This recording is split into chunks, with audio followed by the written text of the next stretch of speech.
What's up, people? Welcome to your new one-stop shop for the biggest wrestling stories this week. This is Rasslin Roundup. My name is Mekz, aka WrestleManiac UK, and I'm alongside my co-host Ignacio. And on today's show, we will be talking about Christian becoming Impact World Champion, AEW Rampage, and our initial thoughts on that. Keith Lee, and obviously coming out and letting us know about what he's been going through the last few months. And then we're going to preview what could be one of the most interesting weekends in wrestling this year, with SummerSlam, Takeover, and AEW Rampage first dance. But first, please remember to smash the like button. Make sure you have subscribed to the Wrestling Republic channel right here on YouTube. Ignacio, how are you doing, my friend? Very good, very good. Now it's a long road to get this train rolling, get this started, but we're here. So let's talk some wrestling. That's exactly it. We got the new graphics up, courtesy of Ben and everything. So we've come here to talk about the news stories of this week, and I don't think there's any other place to start apart from AEW Rampage. We saw this brand new 1 hour wrestling show hit our screens. I mean, you're in the US, I'm in the UK. So you tell me about the kind of live reaction to, tuning in, watching this new show at this new time, and just your initial feeling of AEW Rampage. Well, overall, it was a great show, and I think the key to start off with is keeping it a 1 hour show. Of course, I think that's going to be different 6 months, or maybe a year from now. Eventually, I foresee them going to 2 hours, but I think it's a good 1 hour show. I think it was a great start off. They had three really good matches on there. Of course, the world title match, the title change, which I got my opinions on. Overall, it was a good match. Some of the context around it, I'm pretty sure we're going to talk about and get into, and might say some things that people might not like. Hopefully, I don't get That's us what we're kicked off. about. Hopefully, I don't get us kicked off YouTube. But it was a good, solid show to start off. I haven't heard anything about the ratings so far, but I think the key is they keep it small. Three good segments, three good promos, three good matches, and they'll do fine. And with the talent they're acquiring, uh, you know, thankfully, thanks to give the assist to WWE. I mean, they need to expand their roster a little bit so they can feature these stars on the show. But I think it was a Yeah. good show. The crowd in Pittsburgh was red hot, especially for Britt Baker. Of course, it was her homecoming. Christian got a good response at the end. Initially, it was so-so. Could have gone either way, but yeah, overall, it was amazing. What's your thoughts on now? I think where you are, it could have come on at what time? 10 p.m. or 11 p.m.? 9. Was it 9 p.m.? Okay. So what's your thoughts about a wrestling show starting at that time on a Friday night? For you, is there any kind of, because I did see some people online, it's too late in the night and this, that, and the other. It's a Friday night. You might want to Yeah, go out. Like, what's your thoughts on that? yeah. So Friday night sometimes it's family night. They're taking the kids out to dinner and dinner and a movie or some type of entertainment, bowling, or Friday night can be family night here. Where they're going to capitalize on, I believe, is SmackDown has I believe in and around 2 million viewers or so, something like that. Yeah. So Dynamite has had 900,000 million viewers for 2 weeks in a row, and they're creeping up. Where they're going to capitalize on, that means there's a part of the audience that hasn't sampled AEW yet, or Mm. they just haven't, you know, grown to like it or can really connected with it. So, what I think the best thing for them to do, what they're going to try to do, is connect with that 1 million viewers that are watching SmackDown, but not watching AEW or sampled AEW or haven't grown to like it yet. So I think that's where a Rampage needs to capitalize on. We need to attract those viewers, those 1 million viewers that are watching us and SmackDown, or watching us on Wednesday night, watching SmackDown on Friday night. And now with this Rampage show, they can watch us on Friday night. So are they going to get the casual viewer? That'll probably come over time.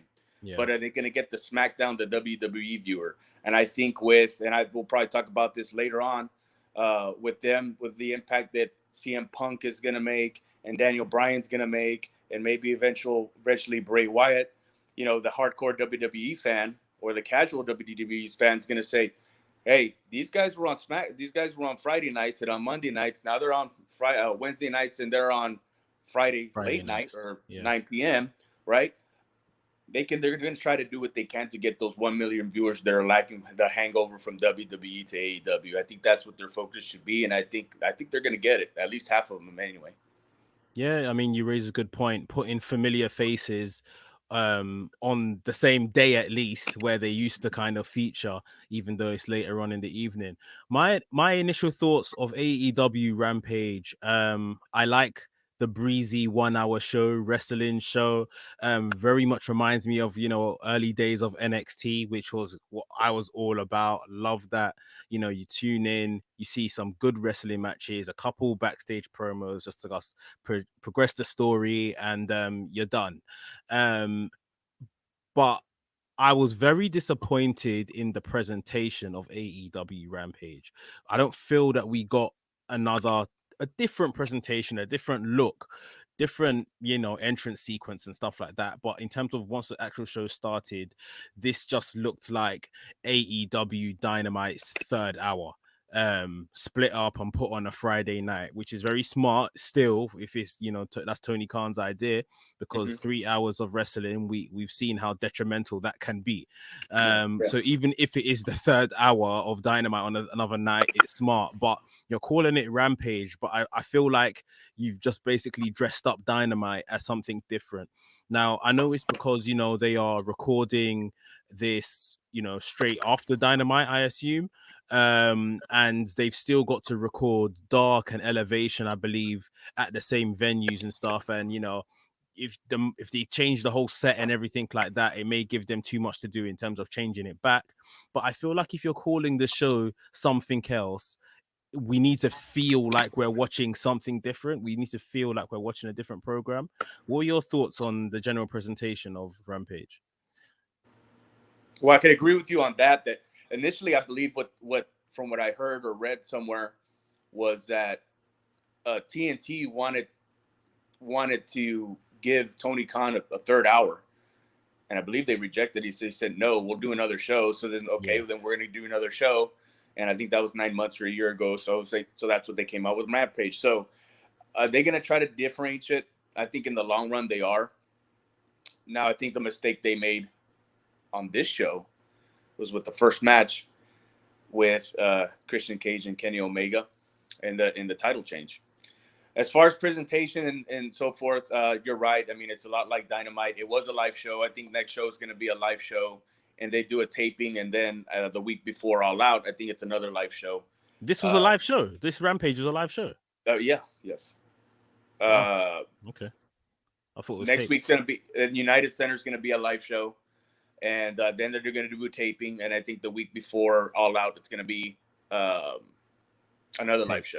Okay. So yeah, as far as presentation and so forth, I think they'll get their feet out of the one. They'll try to do what they can to make it different now. But I think to kind of bleed into the topic that we're going to cover as far as Christian Cage becoming Impact champion. Yeah, I think that was a mistake. I mean, they're trying to do what they can to get the big pop, right? Get the big rating for Rampage. It's their first show. They want to make Impact. I just think they should have went another way, and win another way with the whole scenario in general. So let's talk about it, because you're clearly itching to talk about Christian becoming Impact World Champion. I mean, my initial thoughts, I thought the match was very good. I am just not someone that cares about Christian. Never have. Don't think I ever will. By the end of this match, I was happy he got like a feel good moment. I hate the kill switch with a passion, but I thought the kill switch on the chair was sold very effectively by Kenny Omega, and it looked like, okay, if I'm gonna lose, this is how it has to go out. And he spiked himself on that chair, and it was very believable how it was done. And like I said, I felt good for Christian when it was all said and done that he had those titles. Again, a relatable figure for Impact, makes sense why they maybe chose him to put the titles on him.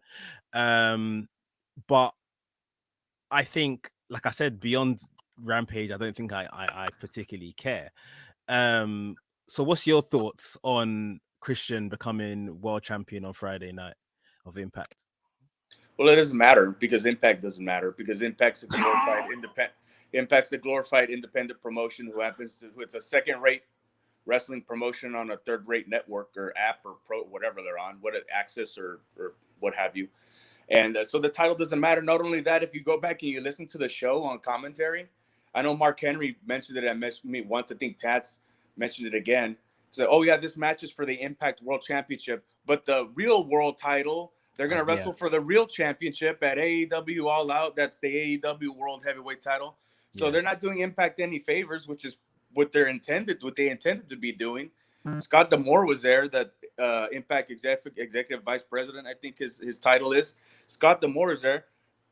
I would have been going ballistic. They just buried their world championship on global television. They're saying that their title means nothing, but Christian Cage won it. It doesn't mean anything. And if I was Christian, I'd probably be mad because now I got to work on Thursday nights after Wednesday night. You know, the title doesn't mean anything. It's Impact title so diluted and watered down. And in my opinion, by having Kenny Omega carry it, you know, it diluted the AEW championship as well. I mean, you have your AEW World Championship, which is supposed to be the most prestigious title in wrestling right now, and then he's carrying a glorified indie promotion title. You know, it waters down. I get what they're trying to do with the whole belt collector thing and stuff. Yeah. Doesn't matter. Not only that, I'll go to my second point. So you have Kenny Omega, and Meeks, maybe you can tell me, when was the last time Kenny Omega was pinned or submitted? I believe it was 700 in a singles capacity. It was over 700 days ago. So, what, 2 years then, or maybe something like that. Yeah. All right. So you have established this undefeated for 2 years or year and a half, or you know, if anybody listens to this want to correct us, whatever, a year and a half, or at least let's say at least a year that you haven't been pinned, you haven't lost, you're an undefeated world champion, right? With all these titles. And then you go on national television and you get beat on free TV and lose the title and get beat on free TV to a 47-year-old Christian Cage. That was my problem with it. Christian Cage on national television. AEW doesn't have a network, right? Well, like WWE does. They have to find some revenue on pay-per-view. So they just killed the pay-per-view by defeating Kenny Omega on national free TV, their champion that they've built for 2 years, like that you said, undefeated. They just killed him. That they lost millions of dollars, probably in pay-per-view revenue, because they beat this champion they've been building up for 2 years. On the cusp of CM Punk coming in, Daniel Bryan coming in, but no, we have to have 47-year-old Christian Cage beat him on free TV. Not only that, you just diluted Hangman Page as well. I didn't even mention him. You diluted him. Him beating Kenny Omega means nothing now because they just lost both their momentum. And I like Christian Cage too. Don't get me wrong. I think the match was great. Christian Cage had his hands all over this. He probably called the match all the way throughout. He's a ring general. I love the guy, but him being Impact World Champion means nothing. You take a breather. I'm gonna take some comments from the guys that are watching live. Thanks to everyone that's watching us live today. Take it to the table. Hope you're well. He says, but it's not a carrying cross type of loss though, which is a good point. But you know, Ignacio did raise a lot of good points as to why this kind of means nothing and how it's kind of been pictured. Wrestle Jake here says AEW have presented the Impact World title awfully, especially by not featuring it on TV that frequently. He goes on to say, I don't mind Christian beating him though. The Hangman story is building in the background and will pay off eventually. You know, you mentioned the world title thing and everything, and I agree. You know, yes, they mentioned the Impact World title. It's an Impact World title match, but immediately running to AEW, you know, the phrase they kept saying was AEW World Championship, the most prestigious championship in wrestling. yes, like you're saying, you're immediately burying the title you're talking about before, and the EVP was there, like you mentioned. Christian is, the person that they've kind of put this belt on, this title on now, but he has to clearly now do some work to, try and give it some type of name, some type of prestige. Because let's not lie, Christian is a legend, but Christian's not Kenny Omega. In terms of what we see Kenny Omega, how we hold Kenny Omega to wrestling standards. At least he's not Kenny Omega. He isn't the hot topic right now or in the last few years in wrestling. So Christian's got a job to do with that title now anyway. I think one thing I thought was good with Christian having that title, and this is where I believe what they're going to do with this is Christian will now, obviously, like you said, he'll be working Thursday nights. We'll see him more on Impact. And I think that kind of creates a bit of space within the AEW roster to move him kind of through the forbidden door and onto Impact for some weeks. He doesn't need to be on Dynamite so often now. I think that's the kind of give space again to the new guys coming in, the Daniel Bryans, the CM Punks, and also to just give that time back to the younger talents. Do you see Christian being on AEW Dynamite still very frequently now that he's Impact World Champion? Yeah, he'll still be on TV.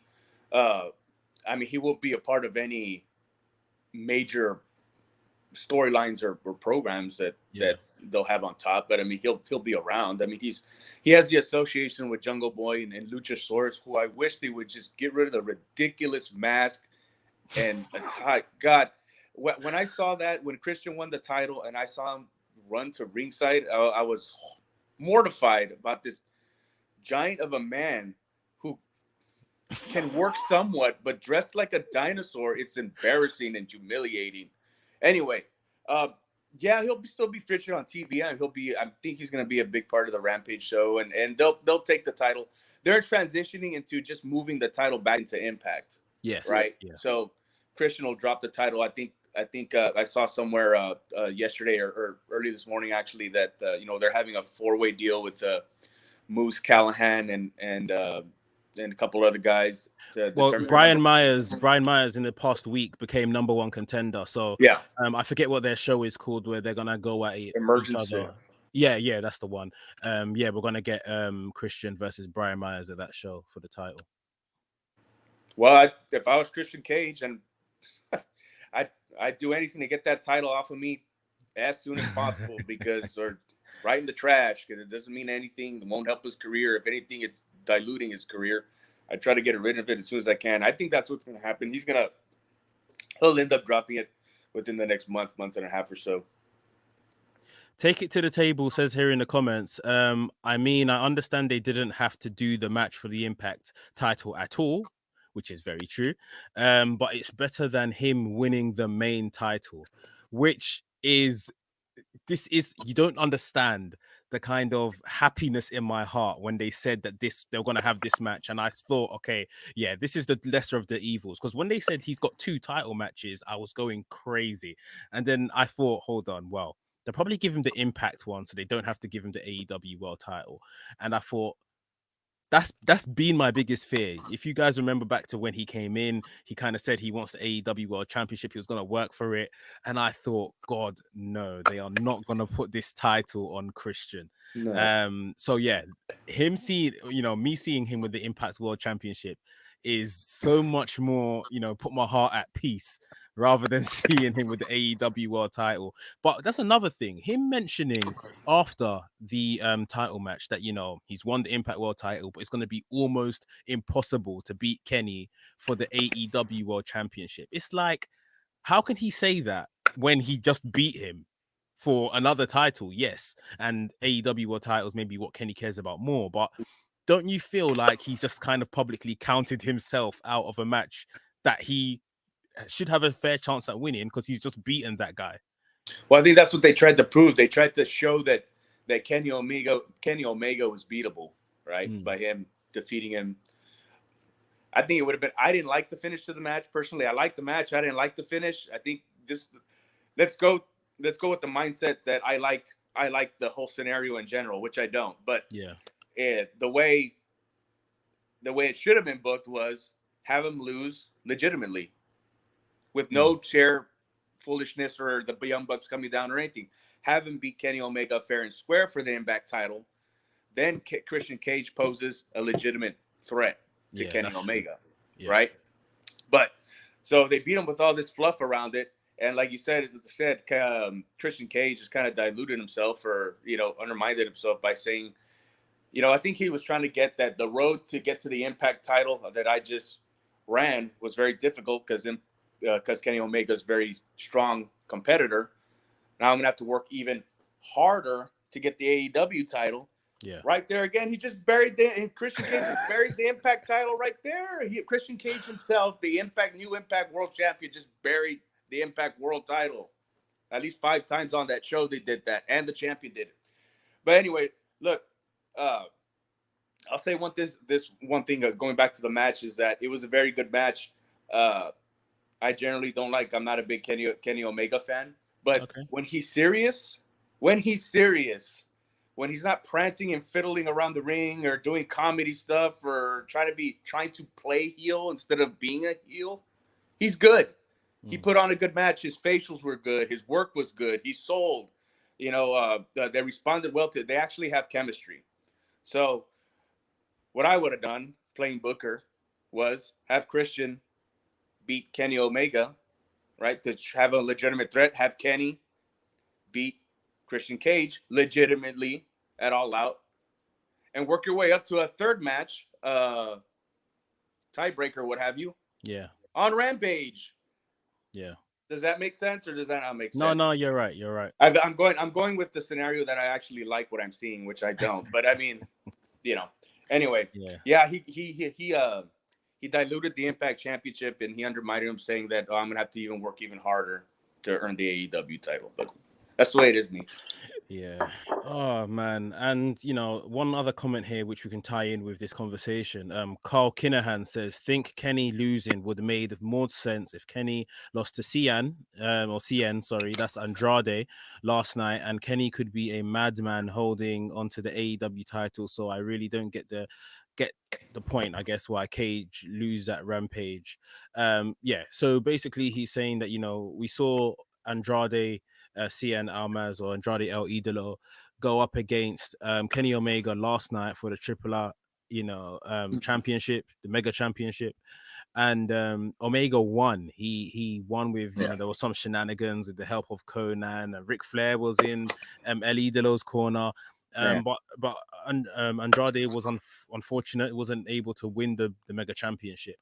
And to be honest, like Carl just said, I did think this weekend was going to be the demise of the whole Bell Collector thing, that he was going to drop this title to El Idolo. Meltzer has come out and said since that was the plan until AEW asked Triple R to put that on the back burner for now. Can we keep Kenny as champion for now, which they agreed to, which is another conversation in itself. I don't know why AEW have any hold over the what's going on over there in that promotion. But I did kind of watch the match with Andrade, saw Kenny retain and thought, hold on, so why did he need to lose to Christian? What were your thoughts when you saw the result of that match, or did you see the match yourself? Or no, I didn't see the match. That I plan on seeing it, but I saw the result. Well, look, to me, having the AAA title has more significance than, or having a title from Japan, New Japan or something might have more significance than the Impact title, because at least you can say this guy's going internationally and winning all these belts all over the world. But having the Impact title is like, what have you? Well, yeah, I mean, if they would have went with the original idea that was have him lose the Christian, the Impact title on Friday night, let's have him lose the AAA title on Saturday night. Yeah. Well, you just got this guy who was undefeated for 2 years, just lost 2 of his titles. Oh yeah, let's just have somebody beat him on Dynamite for the AEW title next week, because he's been softened up already. Anybody can beat him. Throw, what's his name? The Jurassic Express have the little guy beat him. Marco Stunt. I mean, that would have been disastrous. Yeah, I don't know what kind of relationship the AEW has with AAA and why they wanted, you know, why they want Kenny to have that title to begin with. But to me, it's another title that doesn't really matter. Yeah, yeah. Well, we've got an episode of Dynamite, 2 hours of Dynamite, on Wednesday. On Friday, we've got Rampage. Again, first stance, which we're going to speak about shortly. But let's take a trip over to Connecticut, WWE Oh, talk. But it's not more. It's less so of the product. We don't really want to talk about that. More so about Keith ugh. Lee. Keith Lee, someone that we saw take quite a long absence at the top of the year. We last saw him having a WWE Championship match, if I was correct, against Drew McIntyre on the Raw Legends show. And we didn't see him. We didn't see him for a long time. We got Ben in the chat is breaking some news. Marcus Stunt facing Omega this week for the AEW title. That's for you, Ignacio. But back to Keith Lee. Yeah, he was off. He's come out since, he said he's done this kind of heartwarming, heartfelt video, saying that he's been ill. He's had COVID. Ultimately, Mia Yim, the person that a lot of people blamed for Keith Lee's absence, which I thought was a bit crazy when that was happening, decided, sacrificed her place on the Royal Rumble to stay at home and look after her partner, Keith Lee. Keith Lee recovered from the COVID. He had a match with Matt Riddle some weeks later, and that's when, WWE Medical spotted that he had some inflammation on his heart, and it was a very kind of serious issue where they completely pulled him from the active roster because he needed to recover from this illness. And now he's recovered and he wants to get fit again. In the last couple of weeks, we've seen him back on TV. Unfortunately, his initial comeback was in a losing capacity to Bobby Lashley, the WWE champion. He did eventually get a win over Karrion Kross, but we haven't seen him on TV. He wasn't on TV last week. Ignacio, just generally, what are your thoughts? Obviously, now that Keith Lee's kind of broken his silence, he's let us know, what it was that was kind of keeping him away from us. What's your thoughts on that? Well, I just I saw a little bit of it. Just something involving an inflamed heart or something to that nature Yeah, or that's something. correct. Well, I mean, of course, the important thing is the health of the athlete, right? So you want to make sure he's okay, and we all hope he's okay, and yeah, because he is a kind of a athletic marvel for an individual who can move at 330 pounds or 40 pounds or whatever he is. But all this caused by COVID, or if it wasn't caused by COVID, it definitely exacerbated it. Yeah. But yeah, the health of the athlete's important, and we all hope he's okay. And well, I know you didn't want to get into the actual product of it, but well, the booking was lousy when they brought him back. The booking's been lousy since they moved him up from the mid to the main roster. But anyway, yeah. I mean, the important thing is that he concentrates on his health, and do what he can to get better and so forth. Yeah, I mean, I wanted to get the serious side of it out the way first. We Yeah. can definitely talk about the booking now. I mean, he seems like someone that they can clearly see there is some type of star power. There's definitely a gravitation to the fans because, and I'm talking about way back when, he was the last man standing in Survivor Series with Roman Reigns. And you could say it's Roman Reigns and anyone that could get cheered against Roman Reigns. But he put on a really brilliant performance that night. We saw him in the Royal Rumble up against Brock Lesnar. Again, really strong performance. They wouldn't be giving him these opportunities if they didn't think there was something there. They brought him up to the main roster. He beat Randy Orton on his first pay-per-view. That's big in itself. And obviously, yes, he had the health complications, but as soon as he's been well, he loses to the world champion. And that's the last two big times. Obviously, like I said, end of January, he lost to Drew, who was world champion at the time. And now he lost to Bobby Lashley, who's world champion. And losing to world champion, okay, I can kind of get it because that's the WWE champion, but it's like you had an opportunity to reboot Keith Lee. Even some people may be mad at it or not, but this story could kind of be brought into the whole thing of it, and you could try and play off that, and you could give him some significant wins but lower down the card. He didn't have to come back and lose to the WWE champion on his first night back. um yeah, I mean, I don't know, what are your thoughts on Keith Lee's booking in general since he's been on the main roster? Well, I mean, that's what happens when you have writers who don't know the wrestlers' names. You I know, guess that's true. Yeah. well, what I mean, go back to Keith Lee's first match he had on the main roster. He was wearing a skirt. Yeah. Yeah. Or Well, skirt like or yeah. something. And of course, Vince McMahon's gonna have him cover the body, right? Because he's heavier and so forth. Mm. But yeah, it's just been awful booking from the start, and they had a real opportunity to maybe not give him another gimmick or anything, but just reintroduce him because he was off TV for what, 3 months or so or something, Yeah. right around there, 2.5, or I don't know, a long time. So you had a significant amount of time for somebody to say, hey, this guy, he's out. Eventually, he's going to be back whenever he gets healthy. Let's start putting out some scenarios out there we can put him in. Let's start, give me a story for him. Whatever. Nothing comes out. And again, like you say, there's nothing wrong with losing to the world champion. But God, he lost to Bobby Lashley in 4 minutes? Yeah. And then he comes back and loses to Karrion Kross, whose booking was shit also. I mean, so yeah, they're really look, Keith Lee. I'm not a real big Keith Lee fan. There's obviously some potential there. I Mm. thought Bronson Reed, who they let go, that's something else I'm getting into, was a better athlete, but they had some potential there with Keith Lee. You're right, but they're pissing it away. And he did get a win over Karrion Kross, and it's going to be really hard with the way they booked him before now coming in for him to start getting some momentum. He needs to start picking up some serious wins. Yeah. Carl says here that Keith Lee's star power is dropping with this 50-50. In my Yep. opinion, WWE are afraid to make people look weak, which turns into nobody standing out.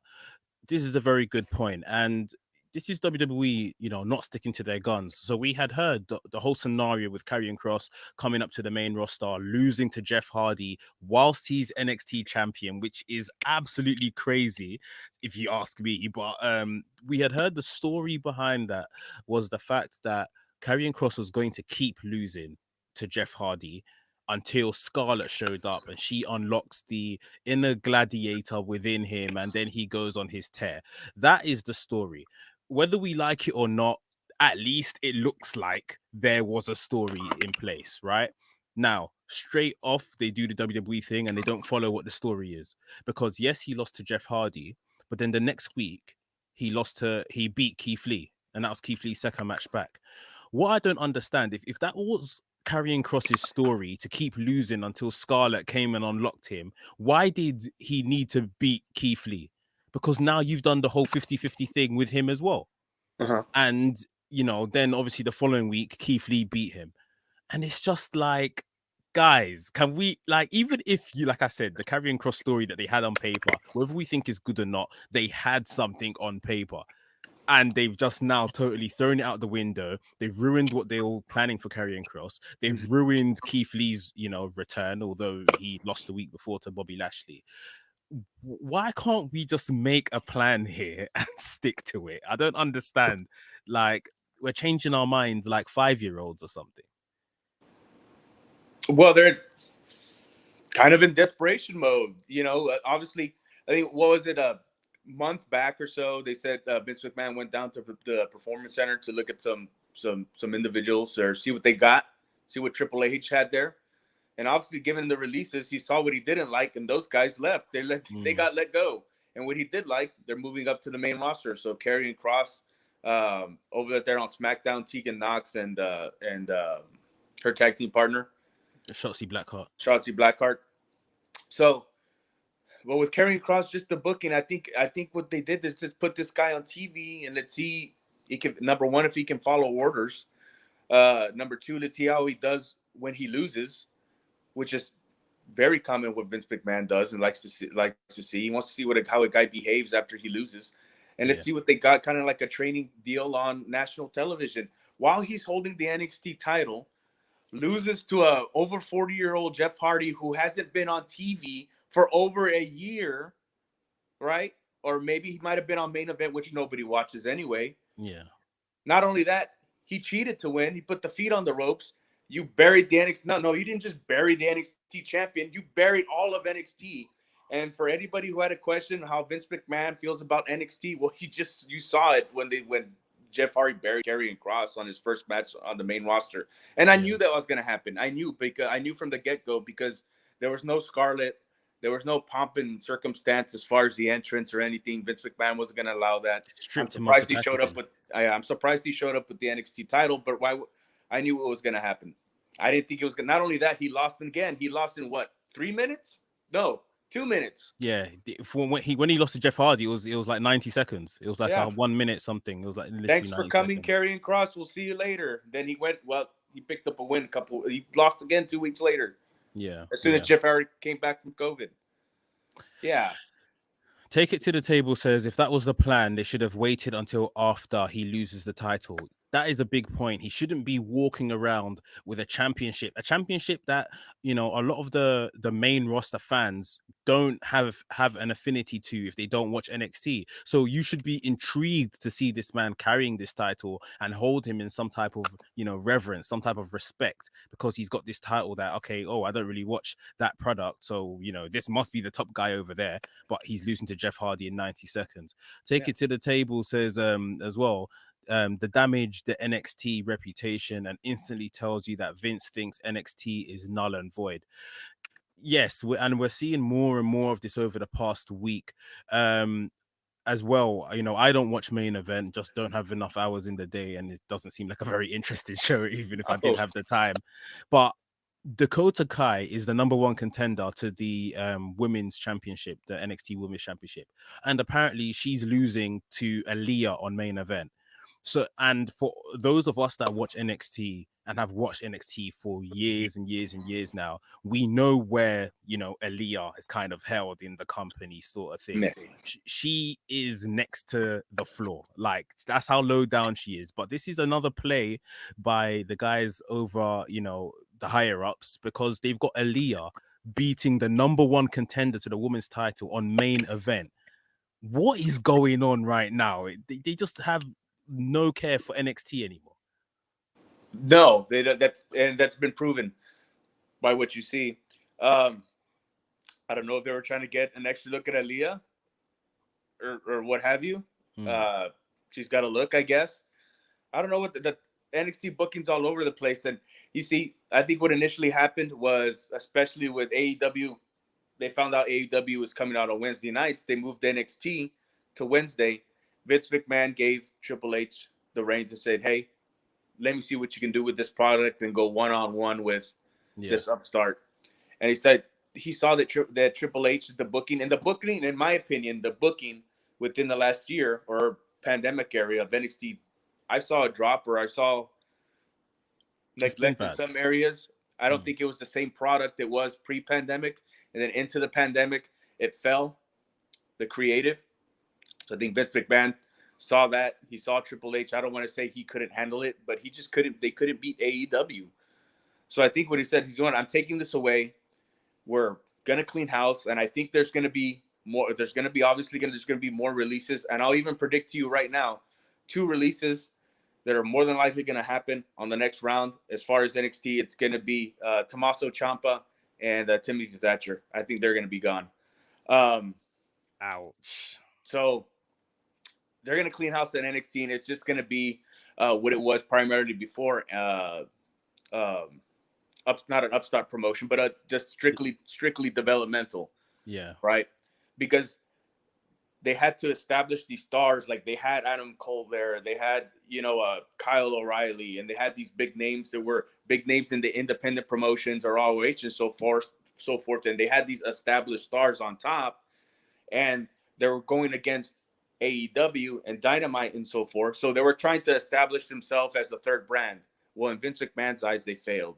So it's like, we're going to strip everything down. This is going to be strictly developmental. We're not going to go up against these guys anymore. And that's what they're doing. Yeah, this very much looks like it's going, all the way back, not even NXT 2012, this further back, not FCW, further back. I think this is like going back to OVW, and they're producing, or they're going to look to produce, that class that we've seen of, Cena, Batista, Randy Orton, Brock Lesnar. That's the kind of class and level of guys they're going to look to pull in. Carl Kinahan says here in the chat, they killed the hype for Joe versus Cross for me, but not sure they really care. Yeah, they somewhat killed it for me as well, because obviously we see Cross losing on main roster. This is someone that I've kind of followed his singles, or at least his title defenses on NXT. If no, it is the singles matches. He's had 14, I think it is, right, currently undefeated. And this is since he came in. So, he won the title, if you guys remember, like after the sixth win, he won the title. He then obviously got injured. He went off, came back. This is someone that hasn't lost in singles capacity in NXT. He's out here losing on the main roster anyhow. And yeah, your title match for this takeover, which we're going to talk about in just a second, is Joe versus Cross. And all of a sudden, although those guys' intensity is like, okay, this is going to be a really good match, you're looking forward to it, it's like, well, we kind of know what's going to happen, because Cross is basically on the main roster already. He doesn't look like half the guy, half imposing as he did a couple of weeks ago. And this is, like we're saying, that they're killing NXT. They're killing the main event of NXT's show. I don't know. I have nothing else to say about NXT right now. Well, it's a good story. I mean, look, one thing that they're doing semi well, and in some places very well, is their top stars, the champions, Bobby Lashley.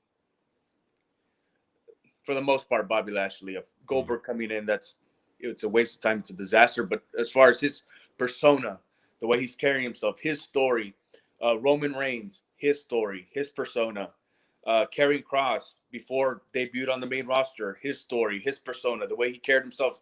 These guys all look like legitimate champions. The way they presented them on the top guys, they were doing well with that, right? But yeah, with now with Karrion Kross and Samoa Joe, they had a good story going. They had a good story. I liked what I was seeing. Two big, imposing figures going at each other, right? No flips, no flops, right? No gimmicks. It's just two guys that just wanted to fight each other. Yeah, that's been taken down a notch because Karrion Kross's debut on Monday Night Raw loses to 45-year-old Jeff Hardy, who hasn't been on TV for a year. Yeah, of course it's been dropped. It's been diluted. But the match I'm really looking forward to at TakeOver 36, which the match I think is going to steal the show, is Walter and Dragunov. I can't wait for that. You've jumped the gun, but let's get there. Let's talk about it. I mean, let's work our way backwards. I was going to start with, AEW Rampage, the first dance, but let's start from Sunday. Let's start from TakeOver. And like you just said, man, I honestly think that this is gonna steal the show completely. I'm obviously being an NXT UK fan. I feel sorry that I'm not gonna get Nigel McGuinness and Andy Shepherd. Those are our commentary team over there. Like I feel bad that they're not gonna get to call this match, or that this isn't being done at NXT UK Takeover. But they deserve this stage, because this is the first one has been the only 5-star match in WWE for how many years? I can't even remember.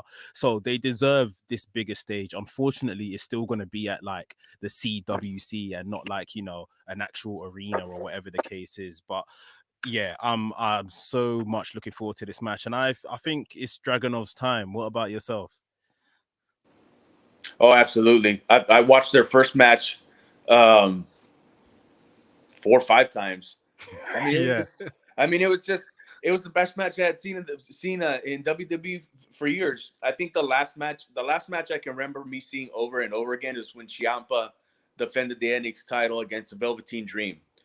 That match was just so put together well. Yeah. I mean, it was great. Then came Dragunov versus Walter, and man, it was just an excellent match, hard hitting. That's what wrestling should have been or should be before we started, or no, shouldn't say we, before they started presenting guys riding unicorns and throwing pancakes in the air and shoving up their ass and all this stuff, and guys jumping out of cakes and the whole cook holding gimmicks and so forth, screwing each other's wives and all this stuff and giving the perception of it. What? Yeah. That's what wrestling should be. So for those of you who don't watch NXT UK, and I don't watch it, I'll admit I don't watch enough of it, right? I'll I'll watch it every once in a while. I'll catch it every once in a while. But for those of you who don't watch NXT UK, watch TakeOver next Sunday, right? Dragunov and Walter. It's going to be another 5-star match, guaranteed. If you want to see what wrestling should be, you need to watch that match. And everybody in NXT and the main roster, SmackDown, Raw, or whatever, should be taking notes of that match. I 100% agree. I know, obviously, the likes of Drew McIntyre, Sheamus, they spoke highly. Shawn Michaels, they spoke so highly of the first one. I know they, you know how NXT put these guys ringside. They may even be ringside for this match because, It should be. like I said, Sheamus and Drew McIntyre absolutely loved every minute of Well, that. I think Drew McIntyre should be sitting in the front row because he's not exactly setting the world on fire right now, in my opinion.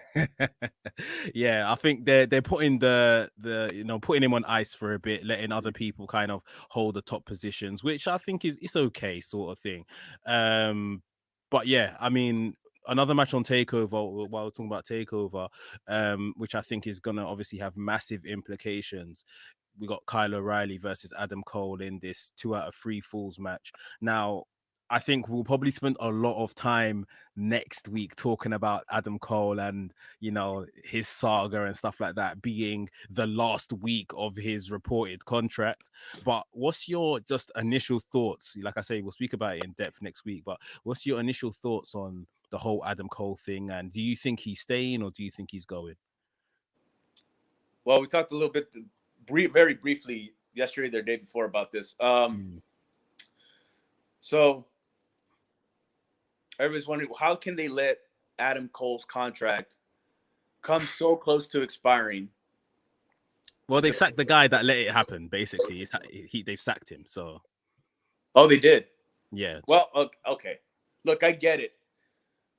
It's not Vince McMahon has people to take care of these type of things, and Triple H shouldn't be worried about it. He's got a million things, right? So they're assuming that the people underneath them are doing their jobs. Yeah. Right. But how can you be Triple H running NXT and not know the status of the contracts of your top stars? How can you be Vince McMahon and not know? Well, Vince McMahon doesn't care about NXT, but we'll take Triple H, for example. Right. It's the same thing. And I know I'm going way back in the time machine, but they did the same thing to Jeff Jarrett. They did the same thing to The Rock at one point, even though The Rock wasn't, he wasn't full time at the time. It's because they don't matter to them. They don't care. Yeah. So Adam Cole had a meeting supposedly 2 weeks ago on SmackDown with Vince McMahon, right? So meeting takes place next week on NXT. We got Kyle O'Reilly and Adam Cole, 2 out of 3 falls, I believe, right? Yeah. Is it a loser leaves NXT or something like that? They haven't posed it as a loser leaves NXT. Okay. But yeah. There's no way that if Adam Cole does not have a contract to stay in WWE, that Vince McMahon allows him to be on TakeOver, possibly in the main event against Kyle O'Reilly, if he doesn't have a solid WWE contract.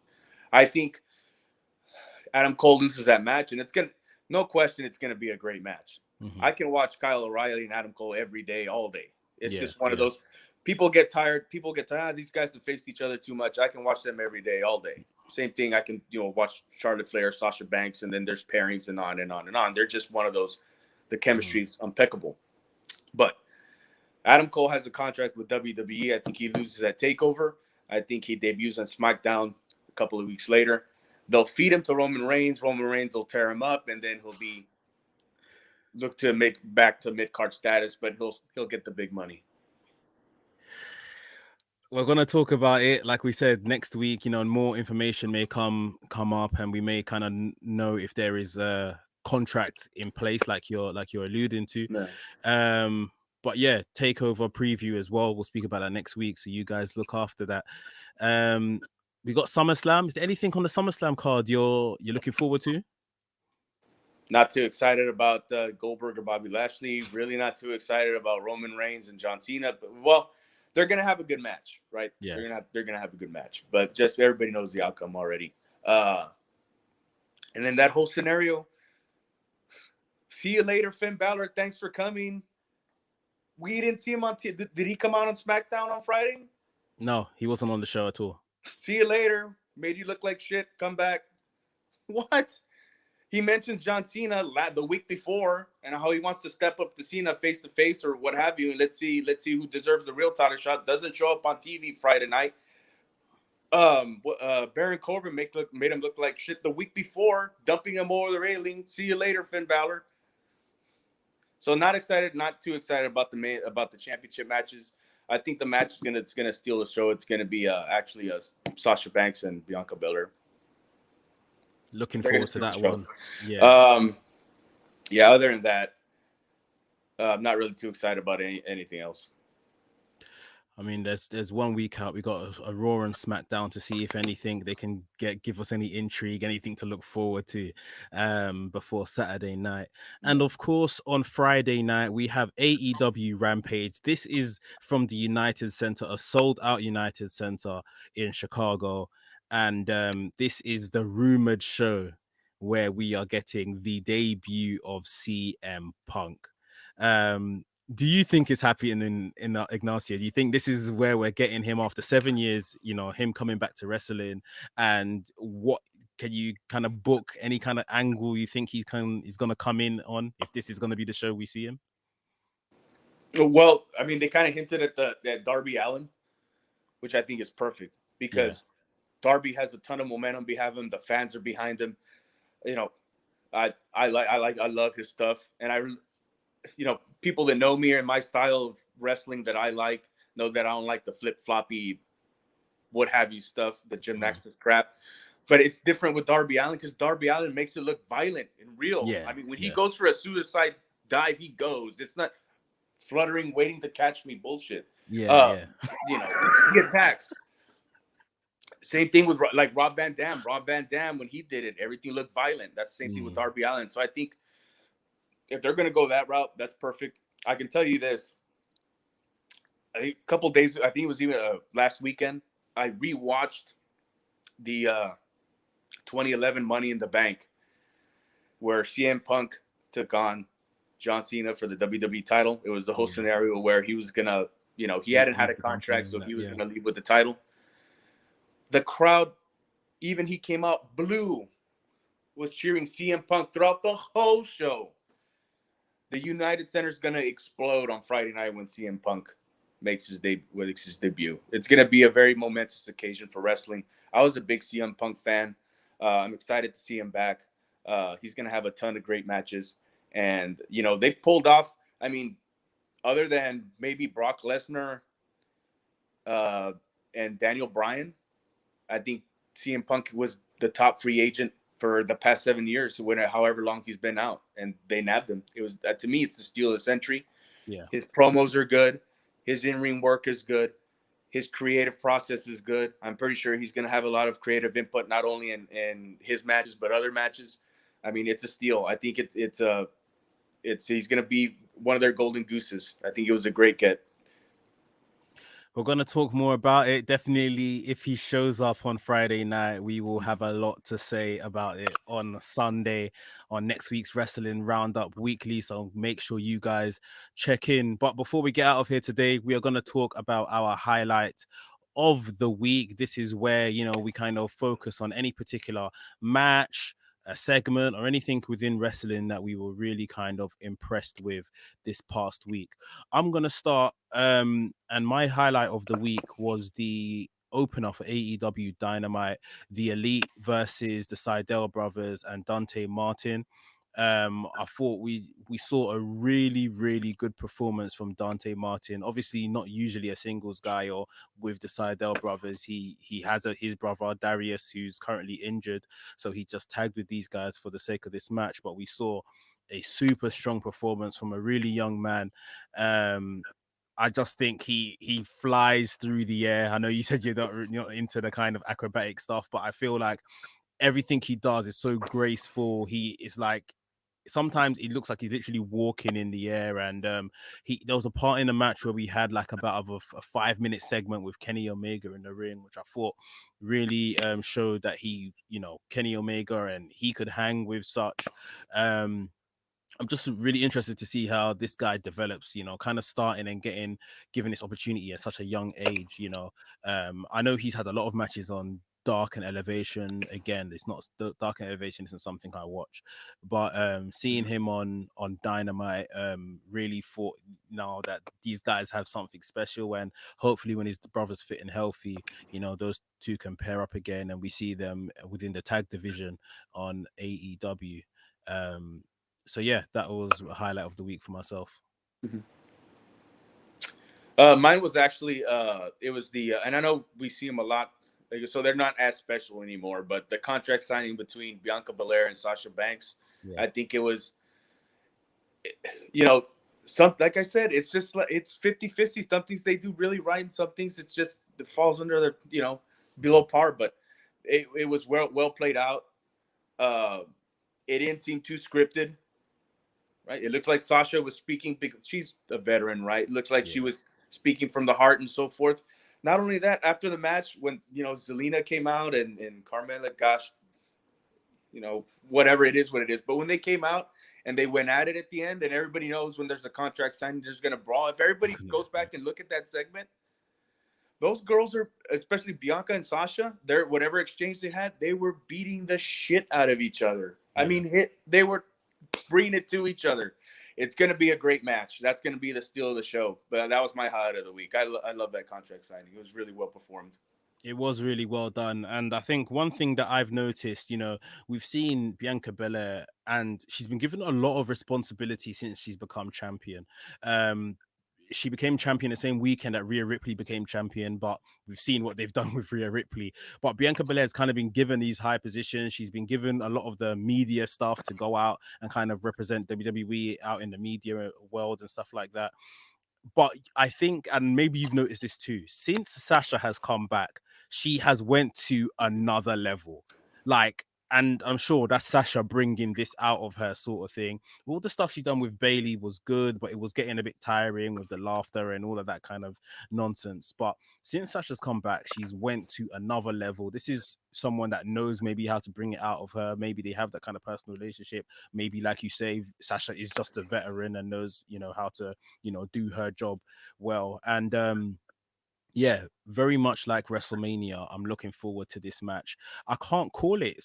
Some people might think putting the belt on Sasha could be the right thing to do. Let Bianca chase it for a bit, maybe. What's your thoughts on the match outcome? Well, I was thinking about it earlier today, and I was thinking, man, if they put that belt in Sasha, it's going to be Bianca chasing the title again. And I have the old school of thought. You make more money, or companies are on the rise when you got the babyface chasing the heel champion. You know what I mean? Of course, that's been different from company to company, and whoever has the title, or who's hot at the time, or whatever. I think in this case it can work. I think we see Sasha taking the title, and then Bianca kind of starting from the bottom again, chasing Sasha. But yeah, she's a great talent. I mean, she's got the mic skills, she's got the work, she's got the persona, she's got the mannerisms, she's got everything that she's a top star, and she's gonna make Bianca Belair a top star. It's gonna be a great match. Yeah, I'm definitely, the more we've spoken about it today, I'm actually thinking, I think I'm actually looking forward to this more than Roman Reigns and John Cena. But SummerSlam is on a Saturday night next week, people. Don't forget that, because it's not the usual Sunday night. So we will have, the best parts of SummerSlam to speak about on next week's show, as well as, like I say, First Stance, AEW Rampage, and we'll be getting ready for Takeover. Unfortunately, today I was gone. Our time has run out. It's been an absolute pleasure talking with yourself, Ignacio. Wrestling Roundup weekly. You know, we will be back next week, guys. 9 p.m. UK time, 4 p.m. EST. But that is the show. Thank you guys for joining us. Please remember to smash the like button and subscribe to Wrestling Republic on YouTube. And down below, if you want to catch up with myself or Ignacio on the socials or our personal channels, all our information is down below, so you can do that. Again, any last words from yourself, Ignacio, before we sign out? No, just looking up for a great week of wrestling leading up to the big shows, leading up to SummerSlam and Takeover, and we'll talk about all the good, the bad, and the horribly ugly, I'm pretty sure. Because the ugly is gonna come, of course. Brilliant. Thank you guys for joining us today on the show, and we will see you same time next week.